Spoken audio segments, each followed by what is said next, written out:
Hey guys, we're back with another week of Find Your Film. This is our Thanksgiving episode. We are recording this on a Wednesday evening, and I was going to say that we're going to actually hold this episode till Friday, but there's a movie that we can't actually release. We can't give our reactions or review of this movie until Friday. So what we're going to do is we're going to briefly mention on Friday on your Find Your Film podcast feed, you will receive our review of the Netflix film A Castle for Christmas. And the reason why is the good people over at Netflix are actually making reviewers release A Castle for Christmas on Friday at 12. So we can't even say anything about this Brooke Shields, Carrie Elway's movie, except the only thing I will mention is, Eric, you just finished the movie, right? Yeah. You just finished it a couple seconds ago. Okay, cool. That's all Eric Holmes can say after we're done recording this episode. I will say nothing more about it than, yes, I saw it. And yes, you saw it. Very, very good. And are you going to say yes to Bruce? What else? Are you going to do the party line? Are you going to say yes? No yes, opening until Black right? Friday. No opening until Black Friday. I'm keeping the present wrapped. No, okay. By the way, Black Friday, Bruce, you and your family, Eric, you and your loved ones, do you guys do Black Fridays at all, or no? Is it just you think it's a marketing scam? What do you guys think? I went to a DVDs or Blu-rays. I went to a Black Friday on accident once after we had the Thanksgiving stuff, and then I was going to drive to Omaha. And on the way to Omaha, I had to swing by a Walmart to like grab some batteries or something. And then I was just gonna run in and grab batteries. I'm like, man, there's a lot of people here. I was like, oh shit, that's right. There's a thing going on. So. Yeah, never again. Wait, did you actually get your batteries? Did you have to wait in line, or did you just say, F it, I'm did. Going back on the road, forget this? Thankfully, people weren't in line waiting to get cheap batteries. They were going after other stuff, so, yeah. How about you, Bruce? Are you battery Black Friday Bruce Perky, or did you see how I did that, or do you just ignore it altogether? I like to go through at about 6 or 7 p.m. on Black Friday, and just kind of like walking through the battlefield of bodies, decimated, smoking and smoldering. Kind of like in The Green Knight, I look for the person who's, picking over the bodies. Yeah, Green Knight, but that's a little callback. Did you end up, I forget, you were mixed on Green Knight, right? The Green Knight or Green Knight, Bruce, weren't you a little bit? Or you ended up recommending the film, I know that. I think most people like it. I did not really enjoy it very much. Oh, okay, you did not, but Eric, was Green Knight or The Green Knight? Is it Green Knight or The Green Knight? I don't know. Was it one of your favorites this year? Oh, Green Knight. Was Green Knight one of your favorites? Maybe top 20, top 25 for you? Yeah, upon reflection? Yeah, probably in there. Yeah, probably not top 10, but definitely within the top 20 for sure. It's weird because like this year's been pretty stacked. I'm quite pleased with it thus far. Okay, yeah, very, very stacked. Actually, this episode is stacked with Oscar contenders, which I'm really excited about. We have a movie called Black Friday, which Bruce and Eric did review. Me being very irresponsible, I could not get this movie under the gun, and unfortunately, we have another documentary called Writing with Fire, which I'm very excited to talk about. And then there's this other movie that, my goodness, Bad Luck Banging or Loony Porn. This sounds like something that would be stuck on my Google Chrome browser. Bruce, is this one of these? You were one of the first people to see this. Bad Luck Banging or Loony Porn. What did you think of that moniker? It was not the sequel to Space Jam that I thought it was going to be. There's a lot of jamming in this movie, though, isn't there, Eric Holmes? What do you think? Was this movie more of a Bad Luck Banging, or was it more of a loony porn for you? It was a little bit of both. I surely wasn't a sequel to Space Jam. Possibly a sequel to Zeros and Ones. We'll see. This might be an allusion to the Abel Ferrara film Zeros and Ones last week, which stars Ethan Hawke, and all three of us did not like the movie, but Eric Holmes wanted to recommend Zeros and Ones because it's worth. That's not Eric, true. you're going to correct me. Yes, I did like it. I just think everyone else will hate it. Eric Holmes did like Zeros and Ones, and this might be an allusion to Bad Luck Banging or Loony Porn. I think Eric Holmes has his cards on the table, thinking that me and Bruce Perky will absolutely hate this movie. Also, in recommendations, Bruce, you saw Ghostbusters Afterlife with your sons, or one of them, or both of them? Yeah, both of them. We all went and saw the big kids movie of the weekend. That wasn't a giant red dog. That wasn't a giant. I have seen, because thanks to my 5-year-old niece Claire, I have seen Clifford the Big Red Dog movie 3 times. So that is something. That is something. That is really that is really bleeping something. Eric, you have a rewind for us that you're going to be talking about? Yes, I do. I forgot what it was. Love and Monsters. You forgot it? Yeah. Love and Monsters. Love and Monsters. It's weird. You ask me a question, and my brain's like, nope, not right now, Eric. And then I had to reload, and now I'm good. And the reason why you wanted to see Love and Monsters was why, Eric? Bruce kept talking it up, and it was just one of those movies that kept. Oh, I'm gonna watch that. I'm gonna watch that, and I kept forgetting. It was one of those things like when you go into, you always have the album you want to get, and as soon as you walk into the music store, it's like, oh shit, what was that? Screw it, I guess I'll get Steely Dan's Greatest Hits again. Love Steely Dan, and hopefully you do also love Love and Monsters. I'll be the. Eventually, I'm going to get to this movie. Again, Bruce Perky really loved Love and Monsters. And then we're going to wrap up the show with a recommendation from a filmmaker we both love, Bruce. What are you going to do? Oh, yes. Scott Adkins had suggested that we watch, I want to make sure I say it right, so I have it written down here. It's Kuro Obi, which I think translates as Black Belt, from 2007. Okay, so that we were going to close that episode with a Black Belt, however you pronounced it, by Scott Adkins. Again, a personal hero, a favorite of Eric Holmes. And you can actually listen to that Scott Adkins interview with Eric Holmes in our Find Your Film podcast feed. So without further ado, let's get to Bad Luck Banging or Loony Porn. This movie, I believe, I don't know if I've ever seen a movie from Romania. And maybe my knowledge of world cinema is very bad. This, thankfully, is probably the first film I have seen. It's written and directed from that country. Written and directed by Radu Jude, Jude. It's a pretty simple plot.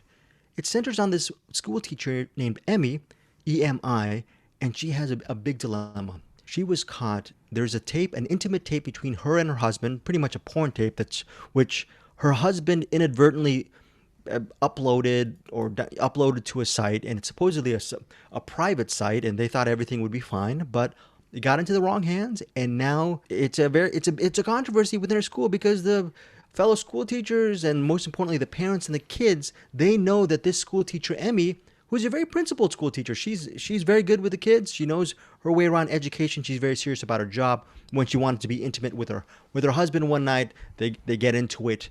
And their intimate encounter is well documented within the community.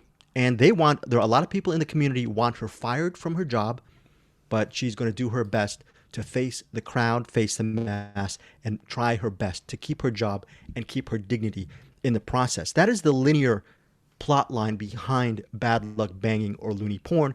The reason why the movie is called Bad Luck Banging or Loony Porn is you see a lot of bad luck banging within the first several minutes. It's basically almost, you see sex. You see actually banging in the beginning. It's full frontal nudity between these two people, this couple. Pretty shocking. And you see a lot of nudity within this movie because they go back to that porn sequence throughout the film. It's a very surreal film. I'm going to start off with Bruce Perky. Your thoughts on Bad Luck Banging or Loony Porn? Well, this would, right out of the gate, I would say this is not a recommend for me. I would probably be able to recommend it if it was about a 15-minute short, which is about how much I think is in here that is really great. Okay, so you talked about how it opens, and then it has a little ditty, and it kind of is divided into 3 parts. The first part is the main character, Katya, I believe, or is it Amelia? I don't remember. Emmy. Walking. E-M-I. Emmy. Oh, Emmy, okay. Her walking around the streets of Bucharest, I believe, or I'm not sure. I'm so sorry. Yeah, Bucharest. Walking around, no, and Bucharest, yeah. Basically, people are in the vicinity of her being assholes, and that takes about 25 to 35 minutes, I think. And the middle part is kind of like a history lesson / word, like a visual word book, kind of trying to teach us, I guess, about the history of racism in Romania.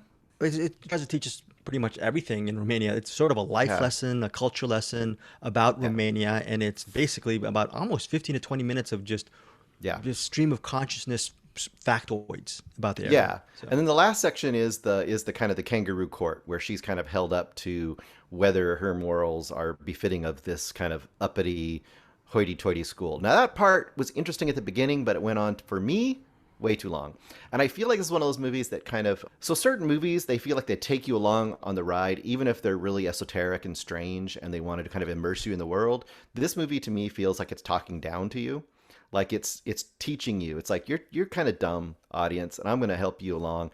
And at the same time, it kind of undercuts its own messages by kind of doing this sort of absurdist thing where it's like this movie doesn't really matter. Oh, maybe it does matter. Oh, maybe it doesn't matter. It was really tiresome for me.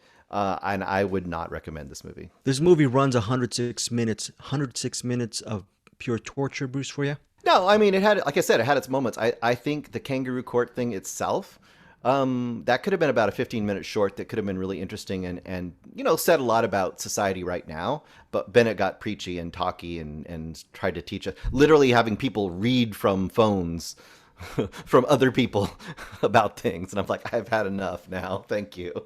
So definitely not a recommend. No. You just dislike the movie. Not for you. Not for me, no. Eric Holmes. A Homes for Christmas. A Homes for Christmas. What do you think of bad luck banging or loony porn? Do you concur with Bruce Berkey? Oh, this movie's absolutely brilliant. I love how it shows the lady walking, and then she walks some more. Okay. And then she gets done walking, and then the camera goes over and just kind of stares at a wall for 5 minutes. And then she's walking again. The camera's following her. It's following her. And then she stops, but the camera keeps going, and she stares at a ceiling for 5 minutes. And then she's walking, and the camera's following her. And then she stops walking, and then the camera stares at the ground for 5 minutes. Because, you see, Greg, here's the thing. I don't understand how walking works, and I don't understand the ennui of real life, so you can't just show me one establishing shot. How of dare someone you walking. pull out the You need ennui? to show me 15 establishing shots of someone walking. And then You're not allowed to use the then, word ennui unless I have Stella Artois behind me or my yearly glass of Riesling. Well, So see, but the thing is, I'm so stupid that I don't understand how that works. That you also, after she's done walking, you need to stare at a wall. So I have time to reflect on how she walks, I guess. And then about 20 minutes, it gets to the point of that porno type tape that you saw at the beginning of the movie, which, by the way, that was probably the best part of the whole movie, was that first opening 3 minutes. Yeah. Just the fact that, hey, we're going to make a movie and it's going to open up with porn. Cool. You know what's weird? What's weird was when I was watching that, I go, oh wait, I'm supposed to be watching a movie right now. I should close my other browser. But then I realized that was the movie. Well, so it got to the point of there's a porn tape out. And it got online somehow, and I'm a teacher, and this is bad news. I'm like, oh, cool. Yeah. 25 minutes in, you finally got to the point. Okay, this is an interesting set of circumstances. And then by the way, folks, Eric Holmes. And then we get to see her. He was watching this movie in real time, and he was commenting on this movie in our Facebook Messenger in real time. So Bruce and I got. I know, I may have missed something when she was walking around for the 17th time, and then the camera just kind of goes to a sidewalk and looks at that for 5 minutes. And then, I mean, this movie's so brilliant. It's so introspective. And then it does the middle part where it just plays all the memes. One of which says, apart from being uninteresting, it's reportedly quite stupid, which I think sums this movie up brilliantly. There's just about an hour worth of memes. And then at the end, you finally get the part where she's confronted by all the PTA. Yes. And like right Bruce up your alley, Eric. Yeah, right. Yeah, right. Exactly. And as Bruce said, that part, like 15 minutes of that, probably the best part of the whole movie, and it's the only time they had anything interesting to say. And then it gets to the end of the movie, I'm like, wow, this was a fucking waste of time. And then the movie literally tells you it was a waste of time. So, Eric. Right. What that's about not. the scene? That's not a spoiler. That's not a spoiler. No. What about the scene where it looked at the Bruce. wall for 5 minutes, and then it went onto the same wall for another section for 5 minutes, and then it went on another section of the wall for 5 minutes, and then it went on. You remember that part? That was really cool, though, right? Yeah. It talks about the inner humanity and how we need to, soak things in, I guess. But look, this movie's stupid, and it's kind of mostly pointless, other than, like we said, the weird thing is, like, the middle part with all the memes, it throws so much at you, and it's so boring that I think that anyone could watch this and go, no, actually, it's the filmmaker trying to tell us something about blah, blah, blah. And here's the thing. Humans are good at finding patterns, even when patterns aren't there. Like in the case of this movie, there's nothing there, but it throws enough random shit at you that you can kind of figure out your own pattern or figure out a own thing. And so, you know, you can try to decode this if you want, but at the end of the movie, it says it was all a joke. It was basically just a waste of time. And so I'm going to defer to the filmmakers of this movie that this movie's a waste of time and you probably shouldn't watch it. But hey, you do you. Okay. Yeah. So the strong dislikes, strong no recommends from Eric Holmes and Bruce Perky. And I'm just going to, I have no idea what to even say about Bad Luck. Oh, no. Banging or Loony Greg, porn, to be honest. I didn't say this. I don't even know what to say. I didn't say this isn't a recommend. This movie's brilliant. This movie's really, really smart. Okay. Okay. They're very good. That's Eric Holmes being he likes this movie as much as he loved Netflix's Red Notice. Let's just say that. Do you concur, Eric? This is as good as Red Notice? There's a book by Nathan Day. Yeah. Very good. There's a book by Nathan Day. Very good. Nathan, we love you, man. You're a great author. Bad Luck, Banging, or Loony Porn. Let's just face it. Sarcasm aside, Bruce and Eric definitely do not recommend this movie. I don't even know what to say. I don't even want to join the chorus because it's what else am I going to say about this movie other than I really, really dug this film. This movie riveted me. I was hooked from the get-go. All the segments worked for me, and to Eric and Bruce's points, most people will not like this movie. I just thought, look, Eric, you were right. There's a lot of stuff that's thrown in the wall, but I just, I dug it. I don't know what I dug. The whole walking around the streets, I liked it. Bruce was joking like this. They should just call this movie just establishing shot the movie. I like establishing shots. I like when they can. I'm a De Palma fan. I like when it went to different parts of. Look, I have my own philosophy on what this filmmaker was trying to do. This will be like a complete hour dissertation on the movie, and I don't want to get into it. But it hooked me. I don't know if I could fully recommend this movie, but for me personally, it was worth it. It was. I liked every single moment of it. I wasn't even frustrated with this movie. I just went, and maybe it's because Bruce and Eric really prepared me to possibly hate this movie. And when I'm watching this, I'm like, I'm not hating this movie. I'm actually kind of like, oh, they probably didn't like this when it just panned to this whole wall for about several minutes. I like the wall. It's interesting. It has some nice. Oh, it has some nice semiotic, very subliminal messages there. I like that. Oh, people are being mean to each other on the streets, and we're supposed to kind of get that. Oh, I like that. So there are things I really like about this movie. In fairness, I think most people will not like Bad Luck, Banging, or Loony Porn. This movie, it opened on Friday, November 19th in select theaters. It's currently, as of we're speaking right now, on November 26th, it hits the landmark Newark in Los Angeles, California, and it will have a national rollout to follow in December. So strong no recommends from Bruce and Eric. They're saying do not go see this movie. Eric says this is a waste of time. I say, you know what? Honestly, I also said it's brilliant. Yeah, okay, I know. I honestly, 106 minutes. I honestly say I feel that this movie is brilliant. It made me wake up. It made me actually pay attention to what was going on.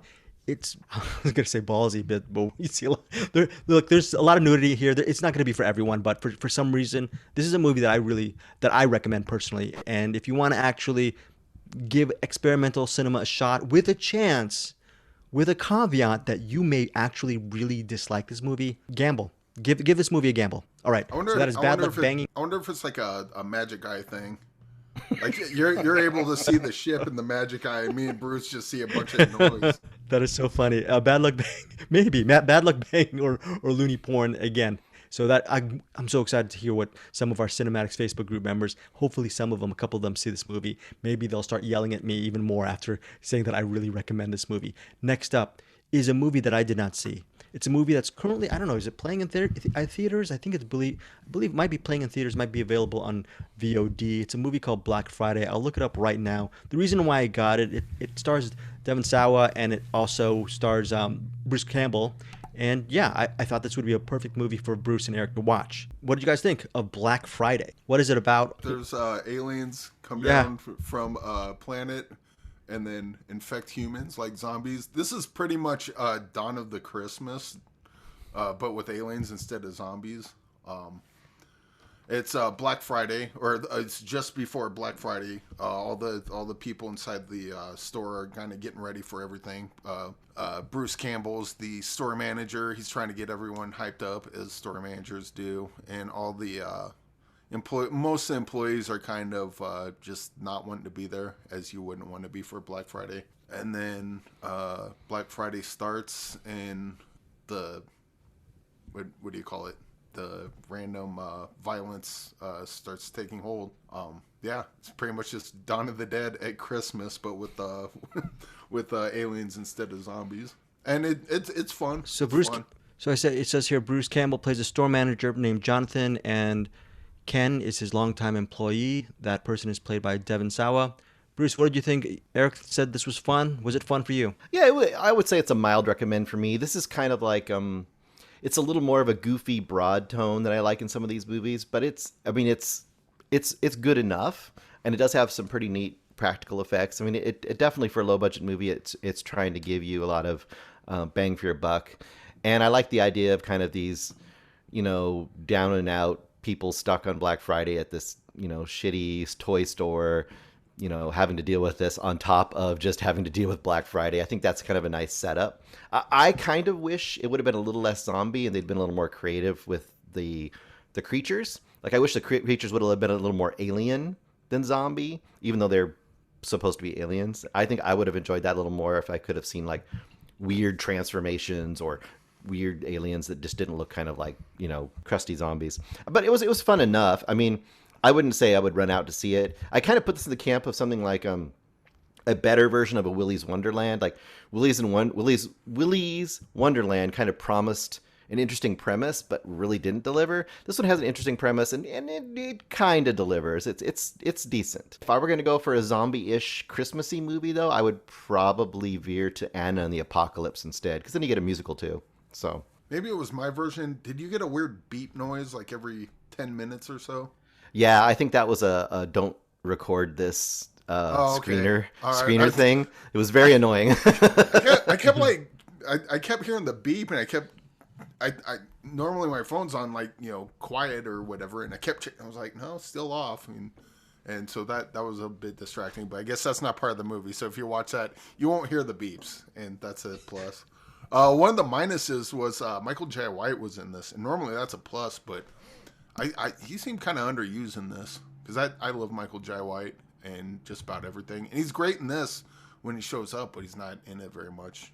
Bruce Campbell, I mean, he plays Bruce Campbell plays one of those characters that if you're a fan of him, this is kind of a character you'd appreciate from him. He's kind of smart or slimy a little bit, but yeah, it's overall pretty fun. Not gonna turn the light the world on fire, but if you want a silly, fun Christmas Dawn of the Dead movie, this will scratch that itch for sure. So that is Black Friday. It's available on VOD. It's currently in theaters as we're recording this, and it's already available on demand. So yeah, I haven't seen Black Friday, so hopefully, you would recommend. This is a light recommend for you, right, Eric? Yeah. I mean, this is one of those, watch the trailer. If it seems like something you'd be into, then you're not going to be disappointed. Probably won't be wowed, but it is what it is. Okay, cool. You know what we're going to do? Bruce is going to come back in a second. We're going to actually cover Riding with Fire in a second. But why don't we do a rewind with you right now with Love and Monsters? It's a movie that Bruce really enjoyed. How did you feel on the rewind watching Love and Monsters? This was a high recommend for Bruce. Is it a high recommend for you as well? Yeah. Love and Monsters was really good. Shoot, I'm trying to think of the movie it reminded me of, but it doesn't matter because this one's the better version of. And I lost it again. But anyway, yeah, Love and Monsters is really fun. Bruce was talking about like the lack of creativity in the monsters in Black Friday, and the Love and Monsters does not have this problem. They have all manners of fun-looking creatures. And it's got a pretty good, it's got really good characters in it and really good kind of lore. Like, once they go out in the world and you're kind of trying to learn the rules along with the guy out there. And then it's got a nice kind of take on the, kind of love story it's got a love story to it, but this one kind of goes in different directions, especially towards the middle part, towards the end.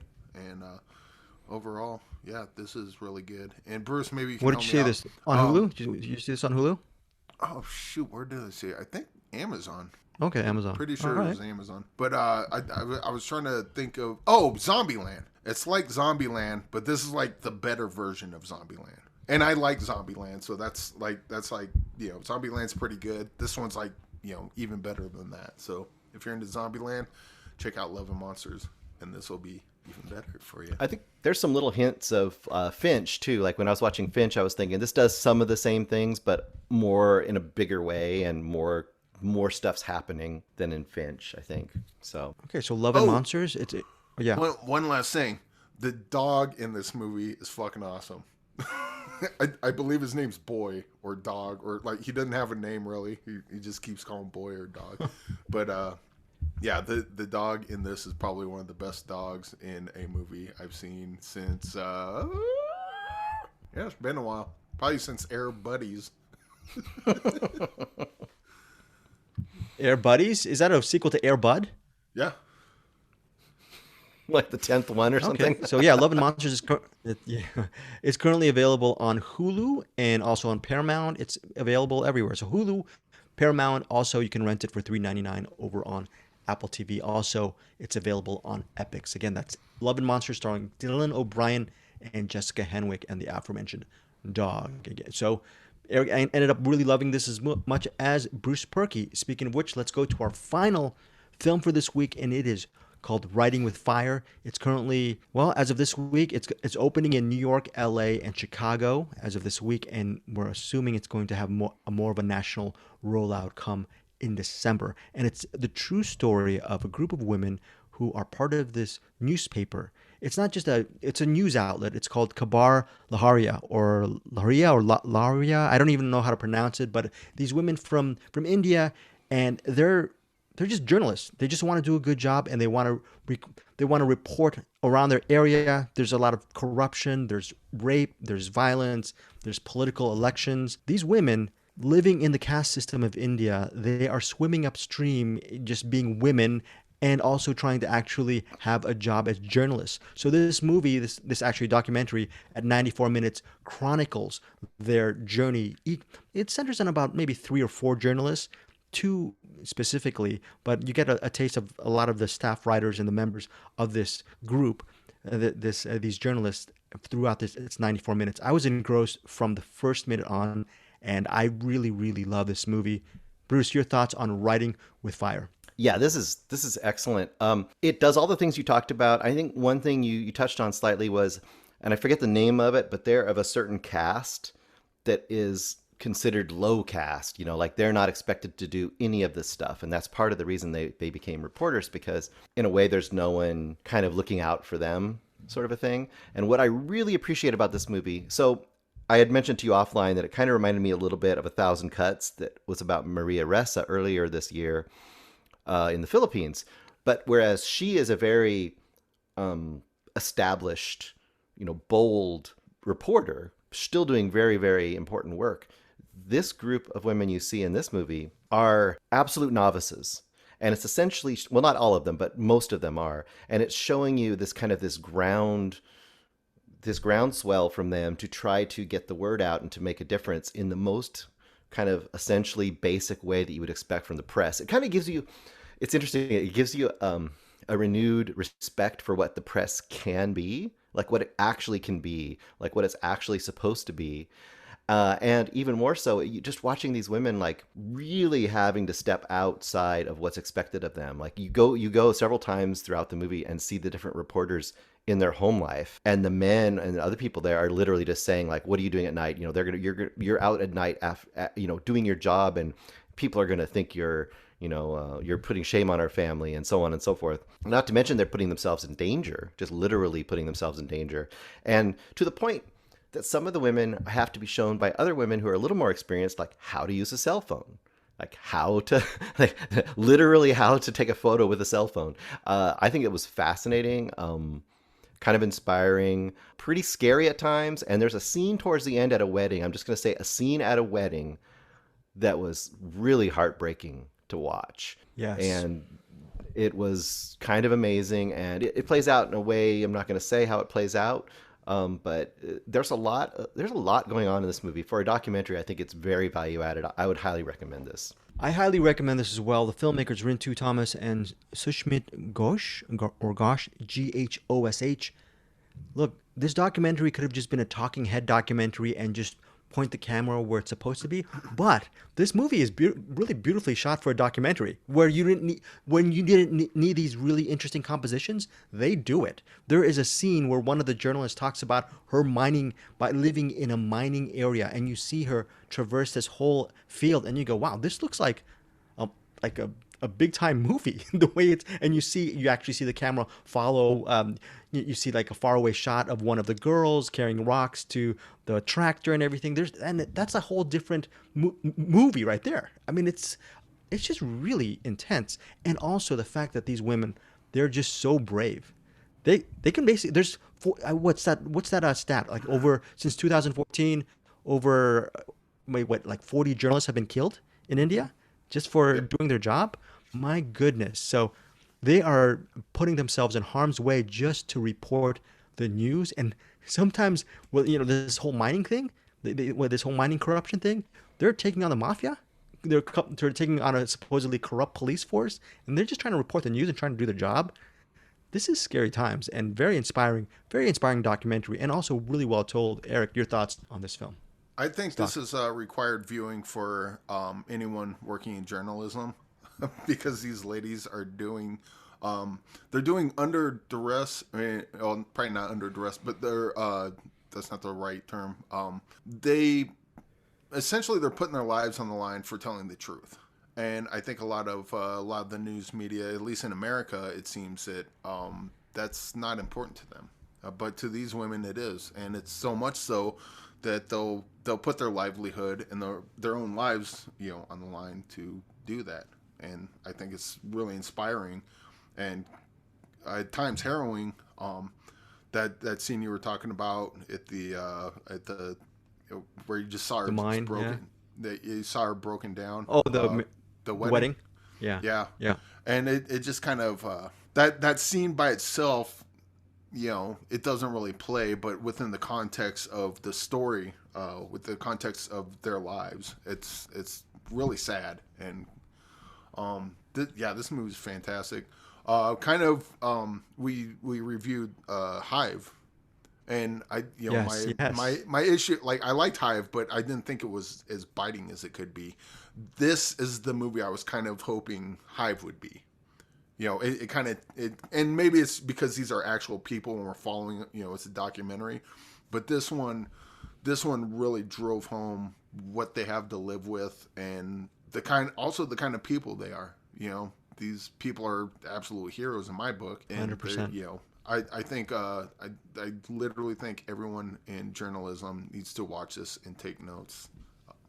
Well, let's face it. There are a couple of questions that they ask. There is this one section, remember, when there's a religious day, and she goes up to the head and she's asking this person about why on a day of religion are you wearing the political party's colors. That's a question that you don't ask in front of a huge group of people celebrating a religious day. And this woman does it. I wouldn't have the stones to do it. I don't know about you guys. I would just... And then there's another scene which is very important, where a young journalist talks about the difference between... She's being schooled by her mentor about the difference between telling a story and having an angle on the story. And that's why, Eric, to your point, this is a must-watch for journalists of all ages.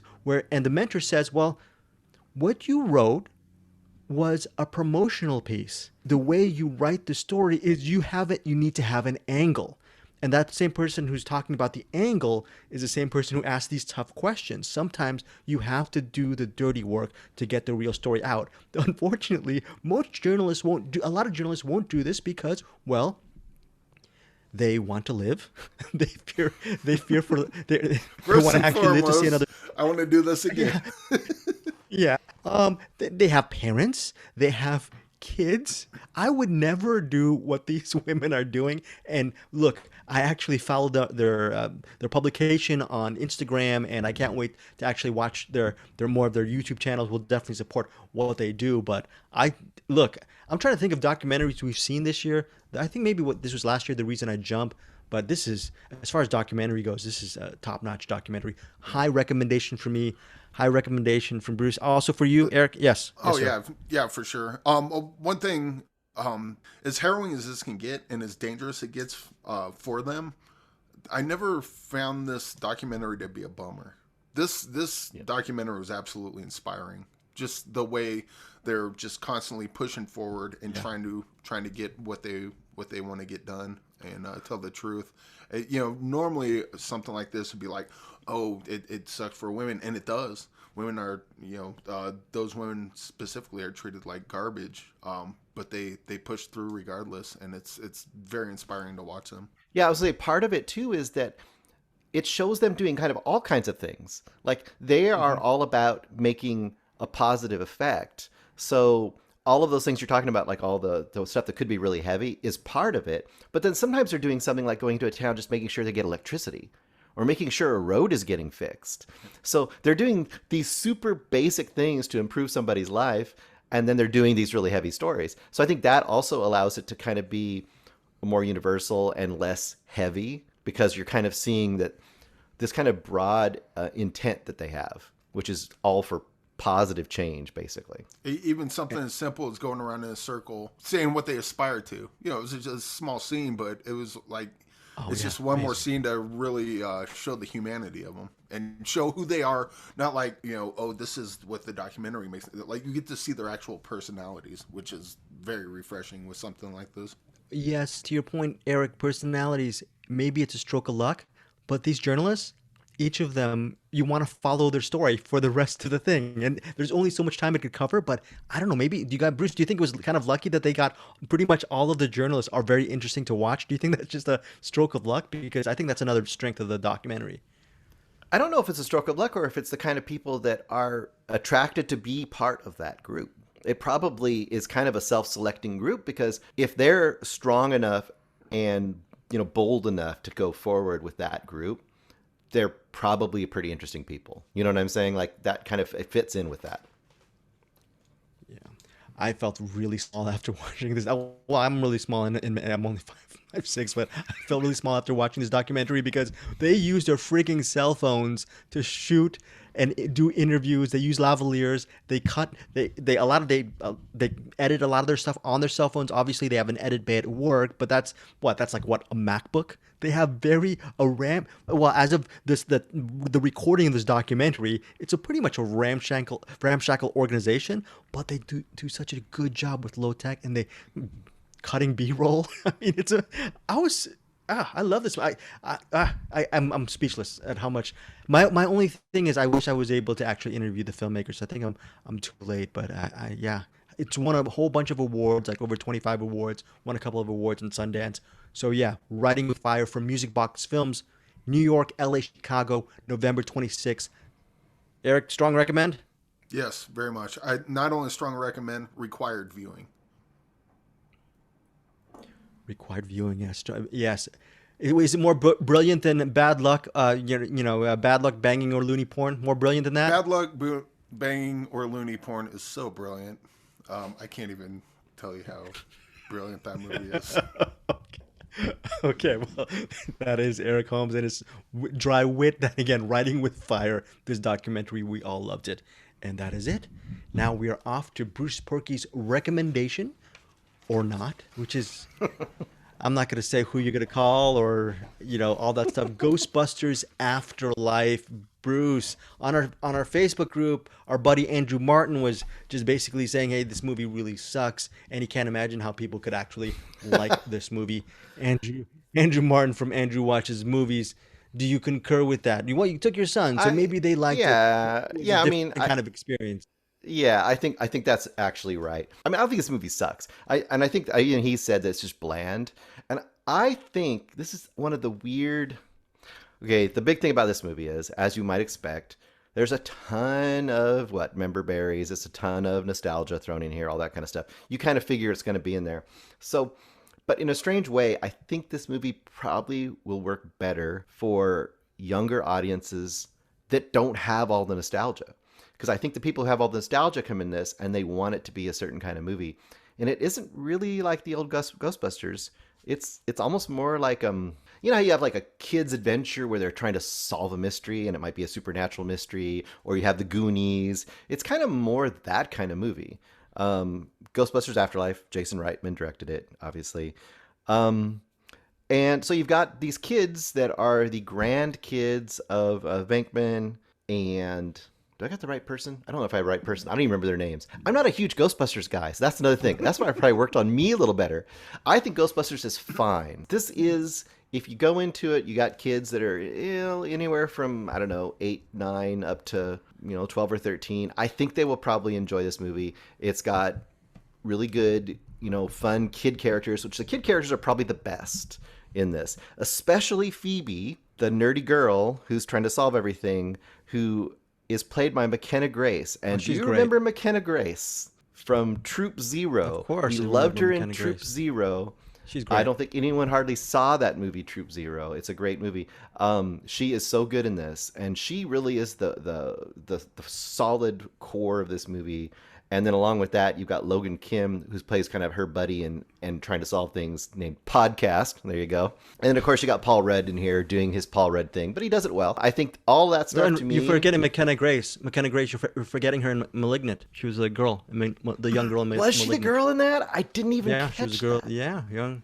Yeah, it says here on the young Madison in Malignant. You know what's so weird about her? She looks different in every role. Like, I didn't know that was her when I watched this movie until I went back and checked what else she had done. I was like, oh, crap, she was the main girl in Troop Zero. So anyway, I'd say the first half to me was really strong. The second half, it gets much more nostalgic, and it starts throwing all the nostalgia at you, and it's fine. I mean, you're going to go, if you go there, you know what you're going to get. I say this is definitely hey, it goes to your streaming service, give it a try. I don't think you have to run to the theater to watch it. So I would say it's a mild recommend for me. If you got kids, it's kind of an easy go. You'll have fun. But it's more value added if you were a huge fan of the first and possibly even the sequel. No, I think it's the opposite. No. Oh, got it. The opposite. I think if you go with all that nostalgia from the old ones, you will be more upset with this movie. Because they're doing stuff to your childhood, you know what I mean? Like, I almost think this could be a movie that if it wasn't even attached to the Ghostbusters franchise at all, it would be even better. It doesn't even have to be attached to Ghostbusters, but it is, so that's fine. Okay, so that's Ghostbusters Afterlife. This is a mild recommend for you, right, Bruce? Yeah. Okay, cool. Mild recommend, and that is Ghostbusters Afterlife. And we are, you know what? Before we go, I just want to show you guys this. We're going to go to your what's in the box in a second. Raging Fire. I just got Raging Fire. I got 3 copies of Raging Fire, folks. So I think all of us really enjoyed Raging Fire, right? Eric, Donnie Yen, Nicholas Dave. We just really enjoyed Raging Fire. So Wellgo USA, the good people over at Wellgo USA gave us 3 extra copies. So head on over to my site, Deepest Dream, to get yourself a copy and check out the post. That we're going to be doing a lot more giveaways here on Find Your Film and cinematics, all that stuff. I'll be seeing Anderson in a couple of days. I'm trying to do some kind of synergy. I remember Anderson joined us for that Spartacus Kubrick episode. We got to have Anderson back on pretty soon, and that'd be really cool. We need a little bit more synergy between the 2 podcasts, meaning I need to do more work bringing it together. Yes, Eric, do you have something on your noggin? Oh, no, I was just thinking we need to bring Anderson on to review a bunch of Scott Adkins movies. We need to bring him into the fold. Well, we'll be dragging him kicking and screaming, but we'll get him into the fold somehow. Speaking of Scott Adkins, that is a perfect segue. You know what the best perfect segue, though, is? We don't segue without one of our, pretty much the 4th member of our troop. Who is the 4th? Do you know who the 4th member of our podcast is, Eric? Lately, it's been Pete. Who? Beta? Yeah, lately, yeah. Why is Pete our 4th member? Why is Pete the chairman of Middle Class Film Class? Why is he pretty much our 4th member? Well, it's like every week I'm looking at Pete, and he's overworking himself. He's got all these beats, this beat in his hand, and it's so heavy. and he looks like he's hurting his back. I mean, he's young, but eventually he's going to get old like us, and it's just going to fuck his back up. And I look at him carrying this beat, and I have to look him right in the eye and go, "Yo, Pete, drop that beat." Who's in the box? Oh, what's in the box? You lie! No! What's in the fucking box? All right. By the way, he's gonna have a really bad back anyway because he has that big freaking turtle that he has to take care of, right? Yeah. My goodness. Two. I think he has two. Oh, jeez. Yeah. All right. Would you guys ever have a big turtle in your backyard? What do you think, Eric? Would you ever be the guardian of a turtle? Bruce? No. Yeah. I wouldn't want to. I wouldn't want a pet that I'm gonna outlive or that's gonna outlive me. Fair. Because then I'll have to invent a robot to take care of it. You have to invent a robot. All right. Now, we're closing out the show with a movie for what's in the box, what's in the bleeping box this week. But here's a good thing: is joining you, Bruce, is Eric Holmes, and there's a big reason why is Eric Holmes. Well, actually, Eric joins you pretty much most weeks. Why is this week a special collab between you and Eric? Why? Well, probably because Eric's going to have way more informed things to say about this movie since he's more of a martial arts action fan than I am. But also because it was suggested by Scott Adkins, so he, I'm sure, was like, "Well, I have to watch it then." This movie That's it is exactly. Yeah. This movie is Black Belt, Kuro Obi, 2007, directed by, oh boy, here we go, Shunichi Nagasaki. And I'll give the basic concept, and I'll let Eric kind of hop in because he could probably give a lot of ideas behind this, and then I can kind of chime back in. But the basic concept is this.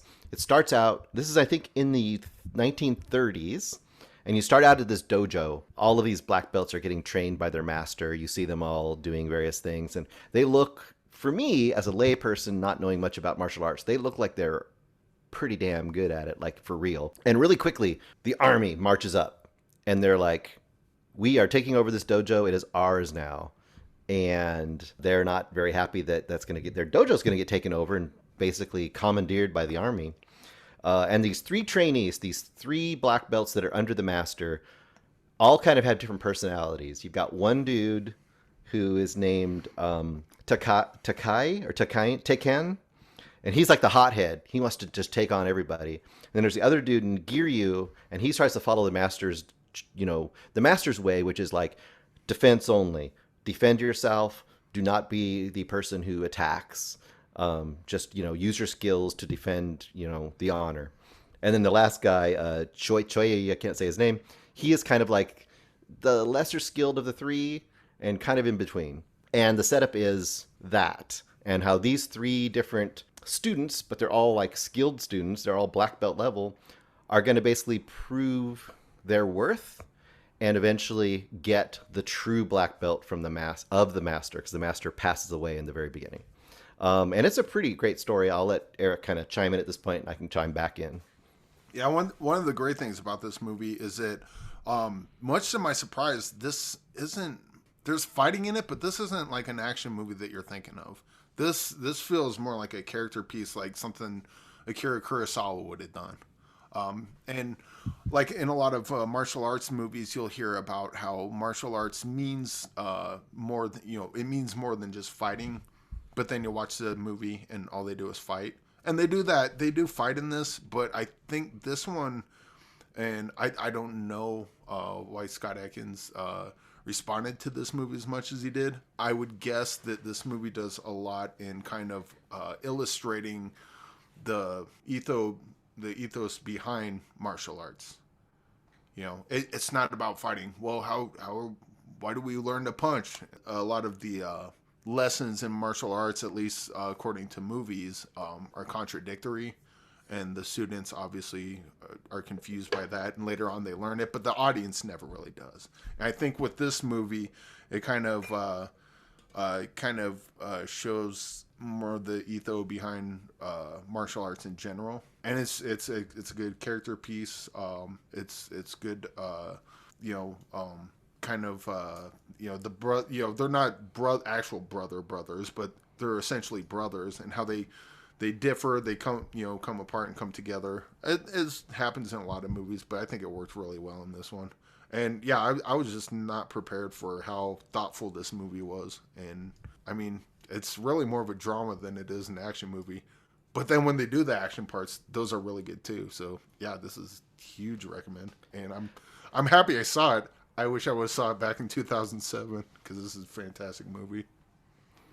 Yeah, it is really good. And like he's saying, what it really does, I think, clearly is kind of gives you, like, as a person who takes up fighting, the skill of fighting, like the two basic philosophies and how those may or may not be honorable and how they might cause a lot of moral quandary. And both of them have moral quandaries.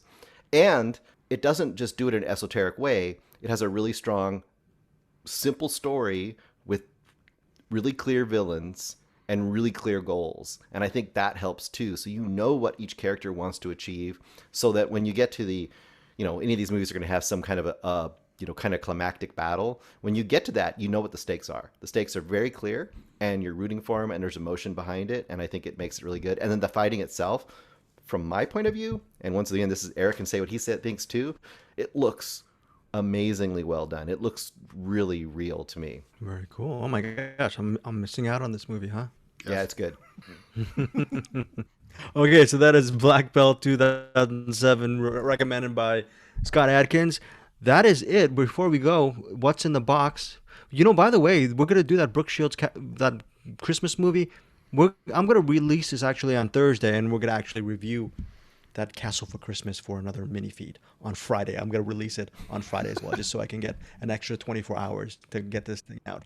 Anyways, Bruce, it's time. What's in the bleeping box? What is in the box? What's in the Don't box? know what's in the box. I haven't opened it yet. Okay, I'm opening it right now.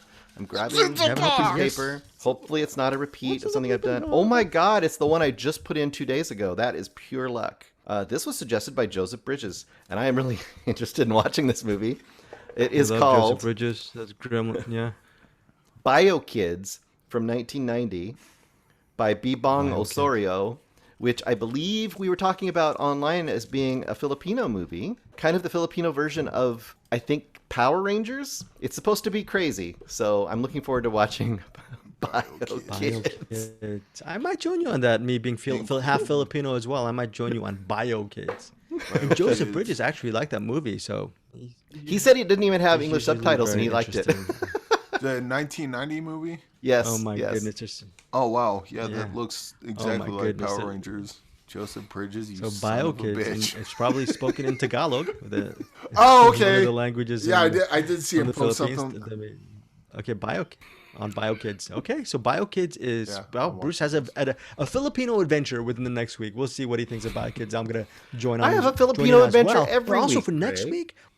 Oh, very good. Thank you. So, yes, thank you. But also, you know what? For next week, you're gonna hear our review of A Castle for Christmas pretty soon because we're gonna record this right after. But next week we're gonna have, I think, one of the movies that Bruce really wants to see. He's been waiting on it. Bruce, why are you excited for Benedetta? Why are you excited for this? This is the screening Okay. link you wanted us to get. Paul Verhoeven lesbian nun movie. I'm sold. Okay, I don't know enough about you said. guys. I'm sold. I mean, what else do you need? Come on. You know what happens? So midweek, folks, what happens is I usually, or actually last minute, maybe on a Wednesday or Thursday, I'll get a whole bunch of screener links. I usually tell Bruce and Eric, hey, you know what? It's gonna be a light week for next week. We're only gonna do probably one movie, and I end up going screening link crazy. And I think sometimes I request for 3 to 5 movies. So I think we have Benedetta. Eric, do you know what else we have? What's that other movie you mentioned that we have? Wolf and Here's a hint. Wolf. Yeah, there's a movie called Wolf. Stars then George another McKay or Mackay or from 19 what's that movie? Takei? 1917. So I'm excited about that. Oh my. George, I'm a no, wolf. not George Takei. George, what's his name? Wolf. George Mackey or Mackay, Mackay, and it stars Lily Rose Depp as well, the daughter of Johnny Depp. And we have another movie, I think, with Lamorne Morris. We have that, and I think we have 4 movies, and we're gonna get to A Castle for Christmas. So we have a whole lot of stuff for the holidays for you guys. And you want to say anything before we go, Eric Holmes? I want to say that I love you guys. I want to give you big hugs all the time. And thank you, Joseph Very Bridges, for making me watch Bio Kids for next week. Well, he's Thank not. you as well. He's making Bruce watch BioKids for next week. I'm totally gonna watch BioKids for next week, assuming Very it's, cool. it's available anywhere. I hope. And as always, we're going to lead off the show or finish the show off with Bruce Berkey. All I'm going to say is keep an ear out. You might hear me appear on a middle class film class soon. Oh. Very good. Middle class film class. Okay. It should be interesting. We will see you guys next week, or maybe you'll listen to us 24 hours from now when you get our thoughts on A Castle for Christmas. Take care, guys. Talk to you soon.